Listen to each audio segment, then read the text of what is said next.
ജപ്തി ഭീഷണിയിൽ കഴിഞ്ഞിരുന്ന മുസ്ലിം ലീഗ് നേതാവ് എം.കെ. മുനീറിന്റെ കടബാധ്യത തീർത്ത് പാർട്ടി നേതൃത്വം. കാലിക്കറ്റ് ടൗൺ സർവീസ് സഹകരണ ബാങ്കിൽ ഉണ്ടായിരുന്ന 49 ലക്ഷം രൂപയുടെ കടബാധ്യതയാണ് സംസ്ഥാന നേതൃത്വം അടച്ചു തീർത്തത്. കടബാധ്യത തീർത്തു നൽകിയ പാർട്ടിയോട് ജീവിതത്തിലുടനീളം കടപ്പെട്ടിരിക്കുമെന്ന് എം.കെ. മുനീർ പറഞ്ഞു. പാണക്കാട് സാദിഖ് അലി ശിഹാബ് തങ്ങൾ, കുഞ്ഞാലിക്കുട്ടി എന്നിവർക്ക് കുടുംബത്തിന്റെ നന്ദിയെന്നും എം.കെ. മുനീർ പറഞ്ഞു.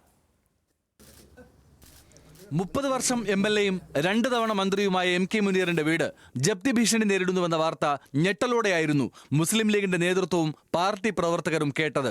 49 ലക്ഷം രൂപയുടെ ബാധ്യത അടച്ചു തീർക്കാൻ കഴിയാത്തതിനെ തുടർന്നായിരുന്നു കാലിക്കറ്റ് ടൗൺ സർവീസ് സഹകരണ ബാങ്ക് ജപ്തി നടപടികളിലേക്ക് കടന്നത്. മാർച്ച് 30-നകം അടച്ചു തീർത്തില്ല എങ്കിൽ നടപടിയെടുക്കും എന്നായിരുന്നു നോട്ടീസ്. വിവരം പുറത്തറിഞ്ഞതോടെ മുസ്ലിം ലീഗിന്റെ നേതൃത്വം ഇടപെടുകയായിരുന്നു. മുസ്ലിം ലീഗിന്റെ സംസ്ഥാന അധ്യക്ഷൻ പാണക്കാട് സാദിഖ് അലി ശിഹാബ് തങ്ങൾ, P.K. കുഞ്ഞാലിക്കുട്ടി തുടങ്ങിയ നേതാക്കൾ മുനീറിനെ വിളിച്ചു.